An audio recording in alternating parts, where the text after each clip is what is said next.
Aircraft carriers are one of the most effective instruments of power projection and dominance on a geostrategic scale. But in the emerging era of hypersonic weapons, voices have almost chorused that aircraft carriers are defenseless against such weapons, that they're obsolete, and that they're too expensive. In general, they're almost mass graves for thousands of sailors. But is this really the case? In this video, we'll try to understand the prospects of this formidable weapon and what are the projects of creating new aircraft carriers in NATO countries. Spoiler, it turns out that in reality, burying aircraft carriers is very, very early. More precisely, they do not need to be buried at all. The best argument for the relevance of aircraft carriers is the plans of the leading world powers to further develop this class of ships. Otherwise, we'll have to admit that the countries that mainly determine the development of the Earth's civilization are ruled by idiots, that their general staffs of armies do not know anything about the modern world. It's not so. In the following, we'll consider the projects of prospective aircraft carriers of NATO countries and analyze the reasons why the military is in no hurry to abandon this weapon. There's no doubt that the leading country in aircraft carriers is the United States.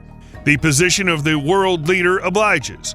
With the creation of the Gerald Ford class super aircraft carrier, America has once again demonstrated its dominance in this field. To date, the Gerald Ford is the pinnacle of this class of weaponry.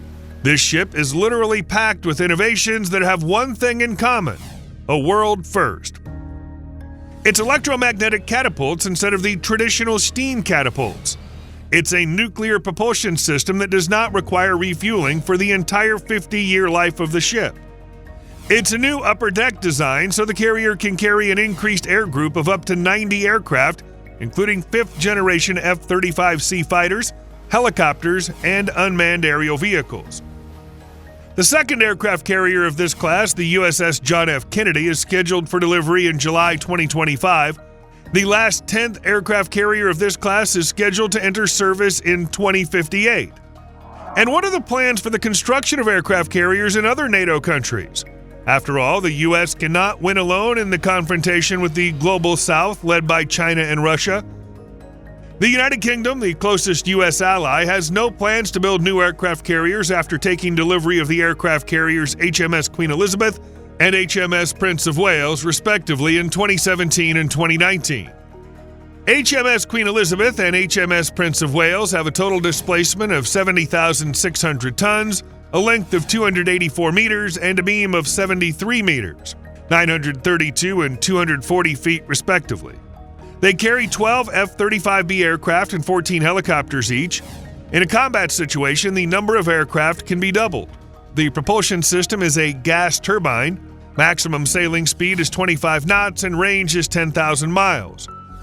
In short, in terms of their combat characteristics, British aircraft carriers are inferior not only to the Gerald Ford class aircraft carriers, but also to the older Nimitz class.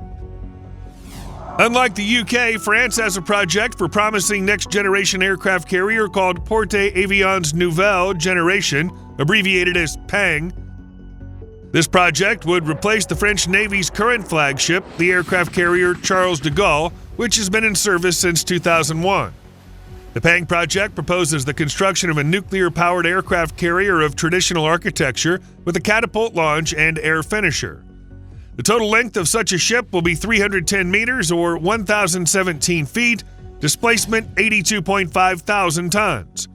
For comparison, the current aircraft carrier Charles de Gaulle has a length of 260 meters and a displacement of 42.5 thousand tons. By increasing the size and weight of the structure, it's planned to increase the main technical and combat indicators.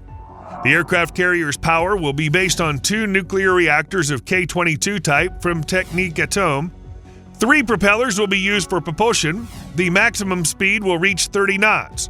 A large generation reserve will allow for extensive implementation of various electrical and electronic systems. Modern radio-electronic armament with high performance and electromagnetic catapults will be used. The ship gets a traditional hull with a sloping aft end.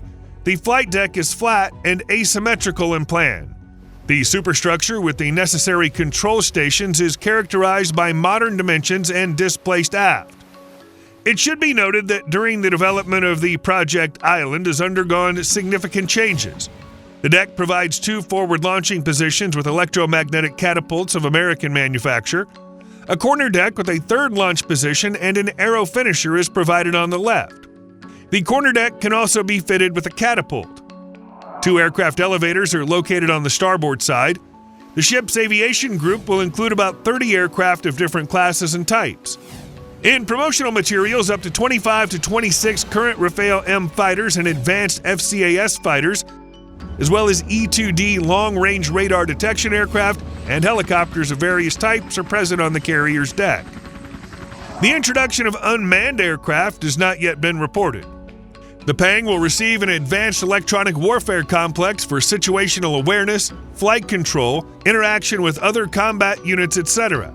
In particular, the Thales Seafire multifunctional radar will be the main means of situational awareness. Its AFARs are placed on different sides of the superstructure and should provide all-round visibility. On the sides of the flight deck, there are places for mounting artillery systems and short-range missile systems. Strike missions will be accomplished only with air-to-surface weapons. Attention is drawn to the significant increase in the size and displacement of the ship compared to the existing aircraft carrier. The Pang will be 50 meters or 164 feet longer and almost twice as heavy. This will allow for a larger flight deck and greater internal volumes, although it places increased demands on power and other systems. To meet these challenges, a new nuclear propulsion system of increased power is being created. Curiously, despite the increase in size and volume, the Pang will not differ significantly from the existing Charles de Gaulle in terms of air group strength. Why the Navy's not going to increase the number of airplanes and helicopters is unknown. Perhaps it's planned to bet not on the number but on the potential of the equipment. Thus, along with the current Rafale, the promotional materials for the project include a promising 6th-generation fighter FCAS. Now on Italy. At the end of May 2019, the new Italian universal landing ship Trieste, with a total displacement of 33,000 tons and a length of 245 meters or 803 feet, was launched. To date, the Trieste can claim to be the largest ship in the Italian Navy, rivaled only by the fleet's flagship, the aircraft carrier Cavour, which is capable of hosting AV-8B Harrier II vertical takeoff and landing aircraft. The new ship of the Italian Navy, although laid down as a universal landing ship, is at least a multi-purpose ship or a full-fledged aircraft carrier, which is designed to base fighter bombers' short takeoff and landing F-35B. It's no coincidence that Trieste is to replace the light aircraft carrier Giuseppe Garibaldi, which was launched in 1983. The standard air wing on board is 6 F-35B fighters and up to 9 Augusta Westland AW-101 or NH-90 helicopters. A special feature of the ship is that, in addition to the takeoff deck and hangars for aircraft transport, the ship has a tank hold of more than 1,200 square meters. The ship is able to receive any military equipment, including main battle tanks weighing up to 60 tons. Also on board the Trieste is a docking chamber with dimensions of 50 by 15 meters or 164 by 50 feet. The chamber can freely accommodate standard NATO landing craft, including 4 LCU-type tank landing boats or 1 large hovercraft, such as the American LCAC. To handle various cargoes, the ship is equipped with cranes, as well as onboard and aft ramps. The diesel gas turbine plant provides the ship with a maximum speed of 25 knots. The declared range at 16 knots is 7,000 nautical miles or almost 13,000 kilometers. The autonomy of navigation is 30 days. The new multi-purpose universal landing ship was laid in the framework of the fleet construction program adopted in Italy in 2014-2015. It was then that the law on the fleet managed to pass through the Parliament, the total cost of financing programs for which was estimated at 5.428 billion euros. In addition to the already designated Trieste, the program provided for the construction of 7 new ships, which were called large patrol ships, but in fact frigates of a new type. In addition to the designated ships, the Italian Navy will be replenished with 2 multi-purpose high-speed special-purpose boats, UNPAV, and a complex supply ship, LLS.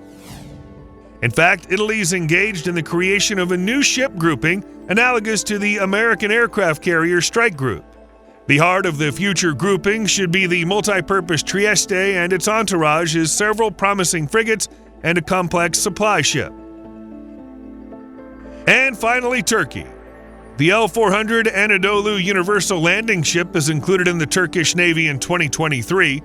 The largest ship in the history of the Turkish Navy is built based on the design of the Spanish Juan Carlos I Universal Landing Ship aircraft carrier.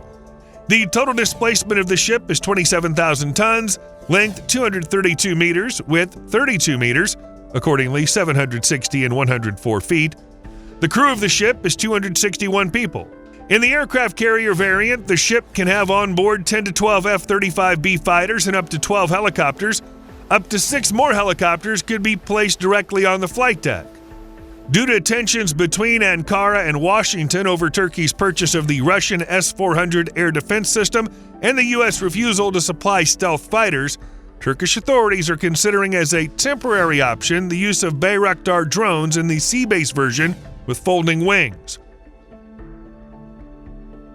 As you can see, NATO countries are building aircraft carriers, but breakthrough ideas in this area should not be expected until the middle of the century, when the U.S. will face the question of what to replace the aircraft carriers of the Gerald Ford class.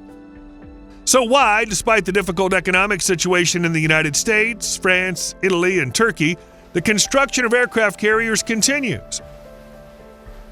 The answer is simple.